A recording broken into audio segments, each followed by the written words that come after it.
Donald Trump called Kamala Harris a fascist 5 times on the campaign tour, and you don't want to admit that, but you want to complain about the word fascist. How many shots were fired at Kamala? Let's see. Donald Trump shots? almost got assassinated. Oh, you only care Donald about Trump the word. almost got assassinated. So, Charlie Kirk was assassinated. ICE agents are being attacked. Kids are being shot in schools. So do you think that Democrats were celebrating the murder of Charlie Kirk? Do you think some were? Absolutely, some were. Can you name me one elected official that was celebrating the death of Charlie Kirk? AOC was out there saying. What did she say? AOC specifically said that, nobody deserves to die, but the things he said were really divisive. So there is a difference between I'm going to give you, this is such a ridiculous argument because I did this on Piers Morgan last week. There is a difference between celebrating the death of somebody, which, by the way, you're wrong. AOC did not do that, and not wanting to celebrate somebody's life. Hold on. With you're wrong. Tell me what AOC said that, quote, celebrated the murder of Charlie Kirk. What you just quoted. She didn't throw a birthday party with balloons and confetti. What did she say to celebrate the death? Tell me. She, through one side of her mouth, says, this is really bad, and then goes and spews the same rhetoric that caused him to get killed in the first place. Not liking what somebody said, saying that you don't like somebody for spreading hatred, because here's the reality, Brian. Violence? That's here's the reality, Brian. Here's the reality, Brian. The tone and the rhetoric coming out of the left is inspiring. Let's you talk can about laugh, but it's inspiring people to commit violence. And so what are you going to do about it? As a matter of fact, I'm going to click comments right now. I'm going to click comments. And if you think I'm making this up, let's see what your comments even say right now.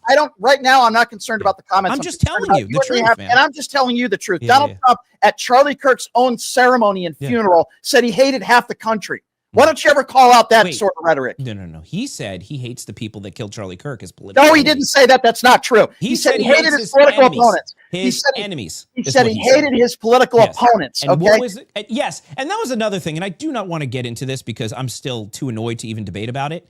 But that funeral was 4 hours of prayer. Charlie Kirk's wife gets up, and Erica Kirk, and forgives his killer. Not talking about then you guys, no, of course you're not, because instead you're spending hours talking about a hand-picked phrase to make it look like the left is hateful. Because Brian, here is the reality. And look, we're not going to agree on this, and it's fine. Here is the reality.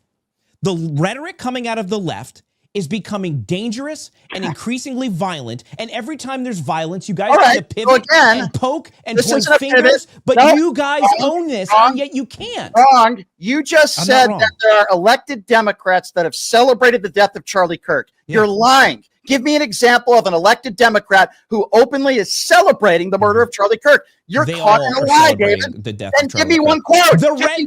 Brian, I don't want to talk about this anymore. Of course, because you can't give me one quote. You're lying. It's because. Then give me a quote. Give me a quote. Brian. Give me a quote. Brian, listen, you live in your world. I'll live in mine. It's not about living in the world. No, it is. Because in your reality, you can say whatever you want. J.D. Pritzker can say whatever he wants. Gavin Newsom can say whatever he wants. Conservatives can be shot. Conservatives can be rammed with cars. Conservatives can have urine thrown at them and be punched in the face. And then it's just, they're antagonizers. Or no Democrat politician is actually calling for all of this. The problem is you guys take zero accountability for your hateful rhetoric. You call people Nazis. I'm telling you. You call people Nazis. You call people communists. You call people a threat to democracy. And then when all of your cult members, you call us cult members, then when your cult members kill people, you take no accountability. Hold on a second. Yes. First of all, I'm not the president of the United States. How many times did Donald Trump call Kamala Harris a fascist when he was running for office? How many times have Democrats called President Trump a Nazi or a fascist? Answer the question, okay? I'm not going to answer the question because these are ridiculous questions. No, because you don't. You listen, refuse. Brian, here's the reality. Look, we're on different sides of this. I think the people on the left are getting to a dangerous place where federal agents and officers are being attacked. ICE agents are being called fascists. What happened on January 6th? People are hitting them with cars. What happened on January 6th? What happened on January 6th? Were those Antifa? Was that lefties, Democrats, or those actually? Yes, and there were almost 200 FBI agents who were seen literally removing window panes from the Capitol. I know what happened on January 6th. You're never going to admit what happened on January 6th. It was a giant setup, is what happened on January 6th. But talk to Pam about it. Pam will agree with you. Pam will agree with you. Nothing that was proven in the courts that to exemplify. Nothing was proven in the courts. Fine. Let's go with that narrative. Just like the 2020 election, just like the Russia collusion, let's go with, well, there's no proof of it. Yeah, you're right. You're right. No Trump won the 2020 election. So, David, I'll ask you now for a third time because you brought it up, not me. Okay, you brought it up. Then I got to run, but yes. Okay, understood. You brought it up, not me. Yeah. You made the claim that elected Democrats in office are celebrating the death of Charlie Kirk. Correct. You didn't make an example of AOC, who you claimed was, which, by the way, she wasn't. She was saying just like what I say.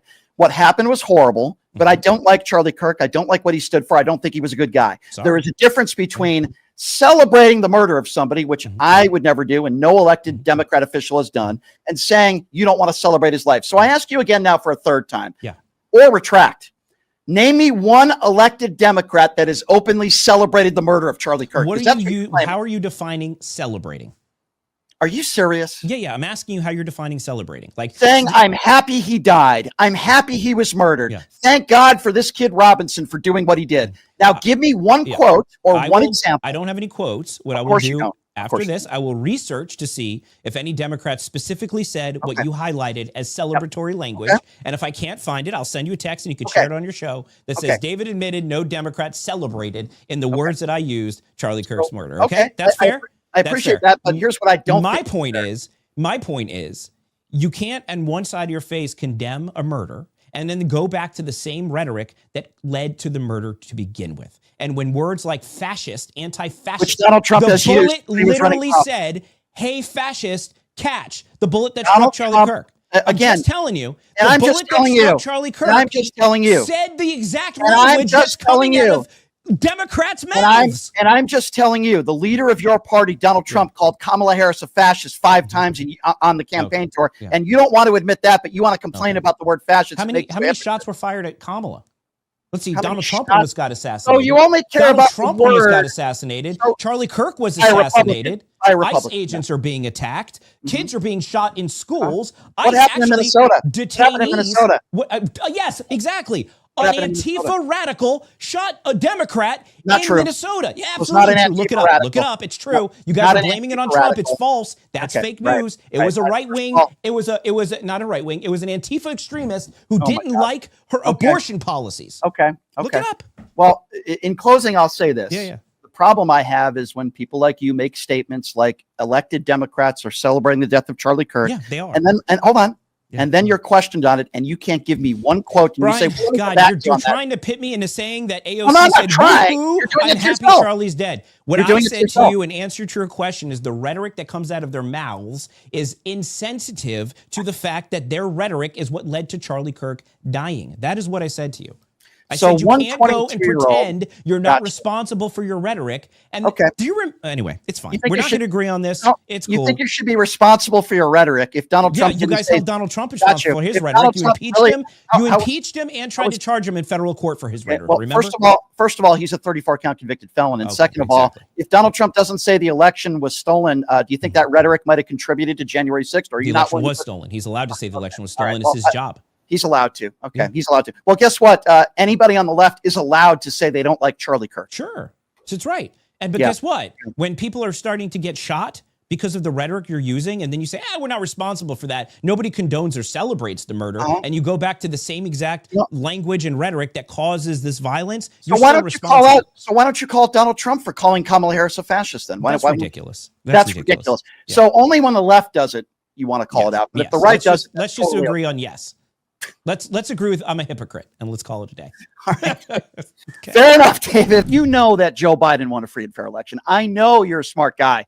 You know that Joe Biden won. Come on. Man. I think that there needs to definitely be an investigation just to make sure that we have, but you have to have evidence for an investigation. Why vote for somebody like that? If you don't like Kamala Harris for whatever reasons, Myron, glad to hear you on that. But why vote for a guy?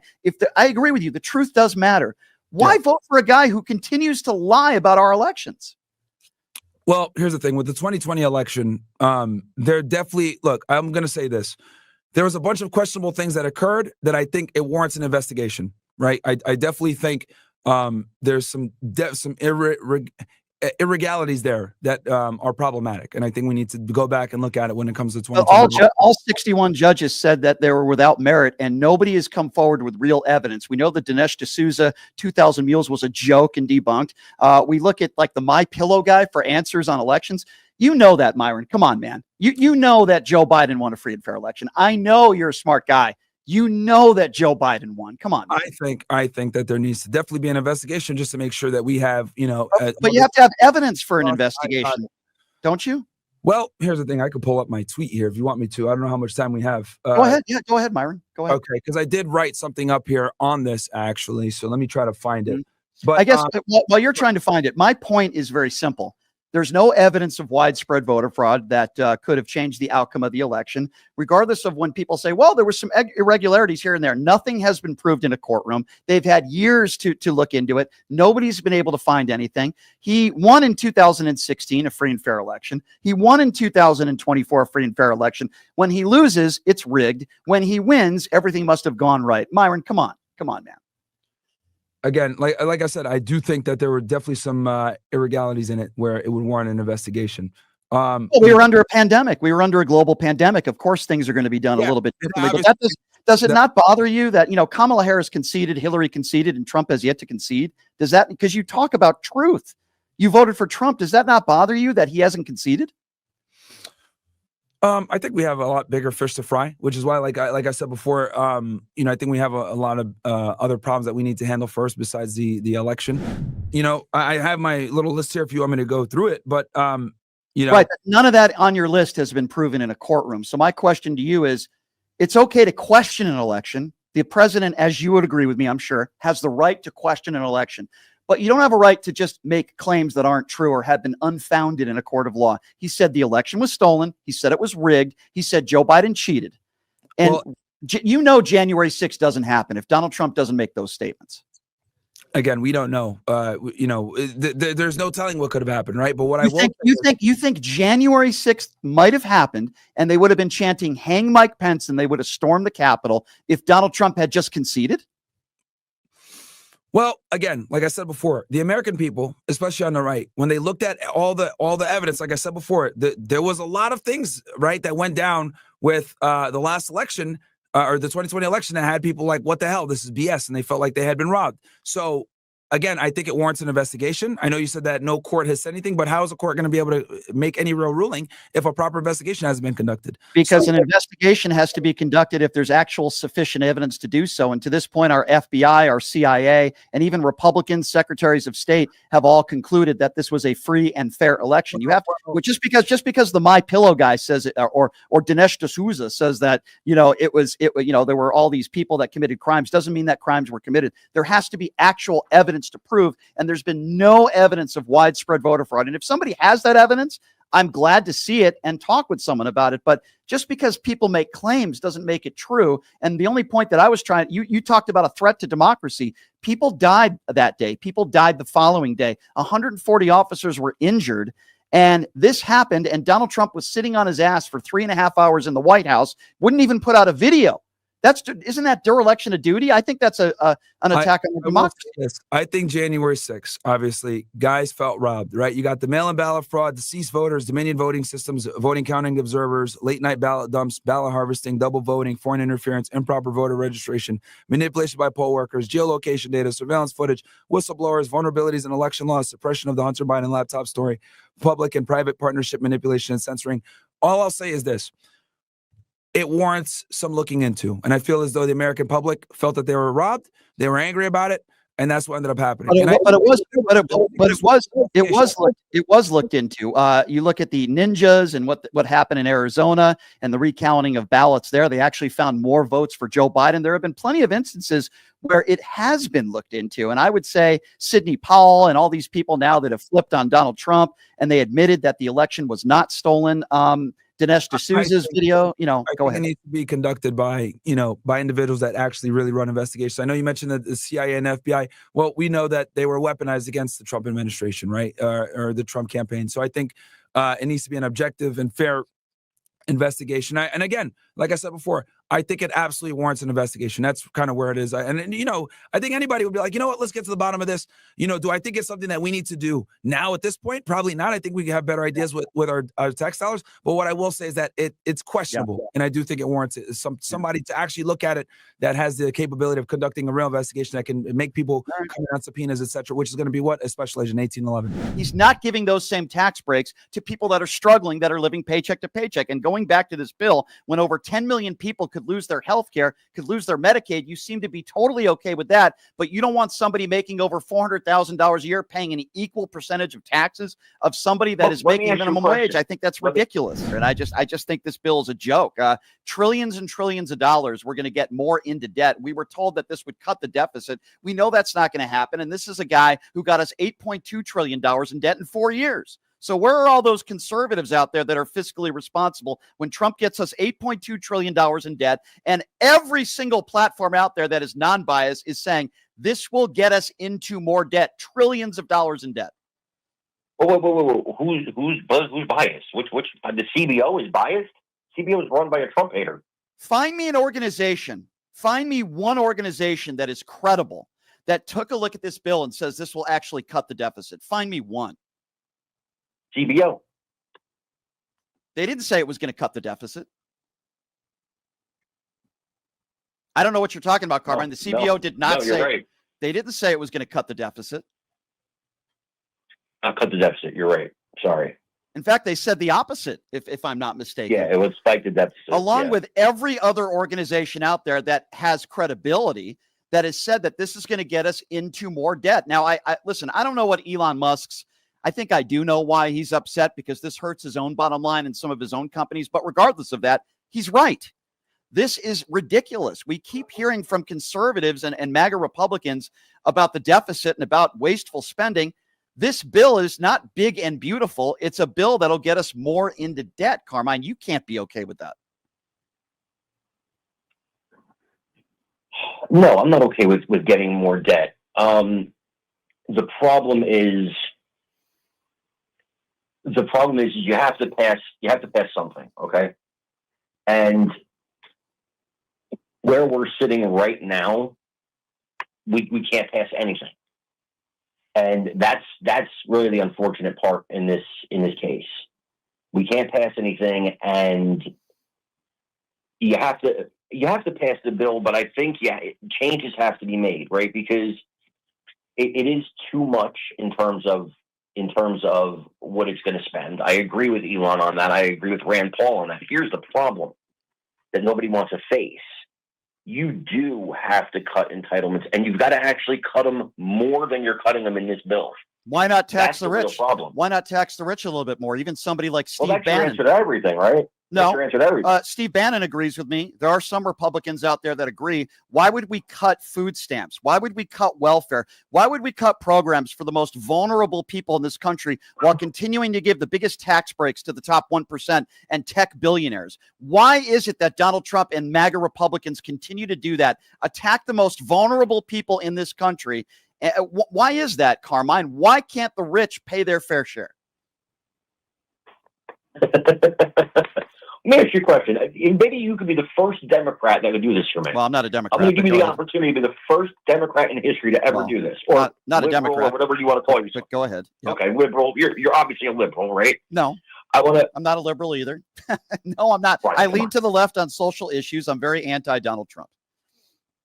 Okay. But you'll be the first non-Trumper that can answer this question for me. Okay. What's the fair share? Give me a number. Sure. Give me a percentage. Sure. I'll give you a number and I'll make it very easy for you. If you're in this country making $40,000 a year, you shouldn't be paying a higher percentage on taxes than a CEO of a Fortune 500 company. If you're making under $400,000 a year, Kamala Harris put this in her plan where she wanted to lower the tax breaks for those families making under $400,000 a year household income, and make sure that if you're in the top 1%, you're paying a higher percentage than somebody that's making minimum wage. It's a very simple thing. If you want everybody in the number, I asked for a number. Kamala Harris put it down to 26%. That was in her proposal. She wanted to make taxes for those making under $400,000 a year at 26%. The richest people in this country are paying a lower percentage on taxes than somebody making minimum wage. And that is not the country that I want to live in. And that is what MAGA Republicans want. And I am sick of it. My accountant would disagree with you, and so would my bank account. Well, then your accountant lies like Donald. Then your accountant doesn't know what he's talking about, and he defends Donald Trump. Because look at the numbers yourself. Look at somebody like Jeff Bezos, or even I know what I paid in taxes, Brian. I know what I paid in taxes. Okay, I don't know how much money you're making. I'm talking about the top 1% in this country that are paying a higher percentage, or I'm sorry, a lower percentage in taxes than somebody making a minimum wage. I have a serious problem with that. Elon Musk and Jeff Bezos would admit it. Mark Cuban has admitted it. He pays a lower percentage on taxes than somebody in this country that makes $25,000 a year. That is a problem, Carmine, and it needs to be addressed. I disagree, bro. The percentage, you're still getting a lot of money from them. But they're paying a lower percentage. Of course you're getting a lot of money because of what they make. Everybody in this country, if everybody paid the same percentage on taxes, that would be a lot more fair than what is going on in this country right now. When I say the rich need to pay their fair share, I'm not talking about the amount of money they are putting into it. I'm talking about the percentage of the money. Those are two completely different things. Donald Trump has given the largest loopholes for CEOs of Fortune. What do you think the top 1% makes? What do you think the top 1% makes a year? I'm talking about millionaires and billionaires. That's what I'm talking about. The top 1%. Okay, but the top 1% is not necessarily millionaires. So the top 1% are those that are making over $400,000 a year. Yeah. Okay. Well, I'm in that. I got to pay a higher tax rate for what? I came from poverty, bro. I didn't say you need to pay a higher tax rate than me. I said at a minimum, you should be paying an equal tax rate of somebody that is making minimum wage. That is not what is going on in this country. I think that's a very fair place to start.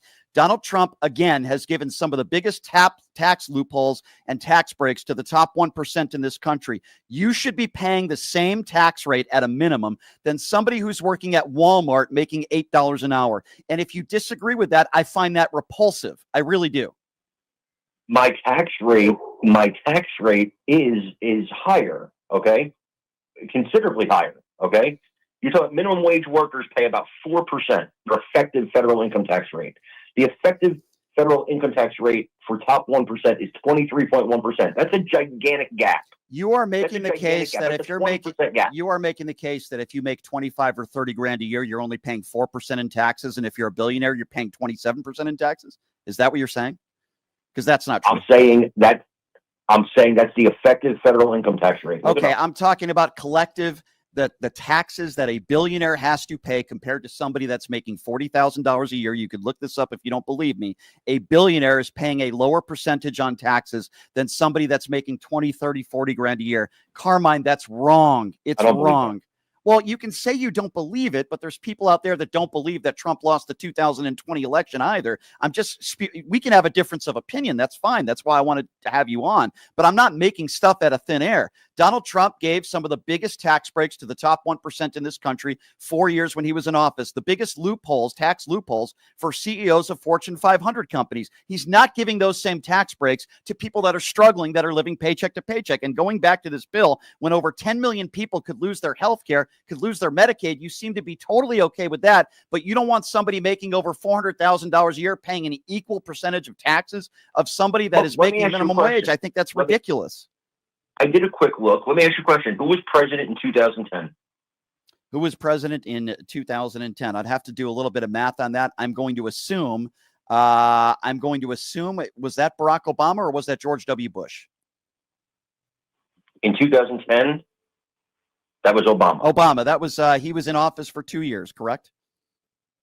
I'm waiting. He was elected in 2008. I'm waiting for the whataboutism, but go ahead. Okay. So from 2010 to 2018, President Obama was in office till 2017. Mm-hmm. Okay. 400 of the wealthiest U.S. families paid an average federal income tax rate of 8.2%. Mm-hmm. Democrats, for a time there, had the House, had the Senate, had the White House. For a time. And yet billionaires paid 8.2%. Mm-hmm. So whose fault is that? That Donald Trump's fault? So how long did Democrats have the House and the Senate for when Barack Obama was president? And when for 2 years, they could have passed something. Okay, and how, Barack Obama was in power. Mhm. He was in power till 2017. So I know that Barack Obama was trying to raise taxes for the wealthiest in this country. I know that because that's 100%. They tried to pass bill after bill. But even if that was the case, and even if you want to put blame on Barack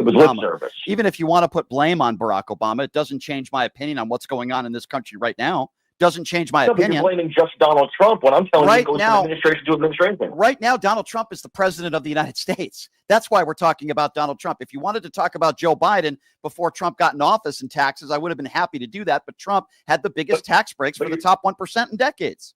But what you're saying is that Trump is giving tax breaks to his friends. And what I'm saying to you is this is a administration to administration problem. It happens every administration.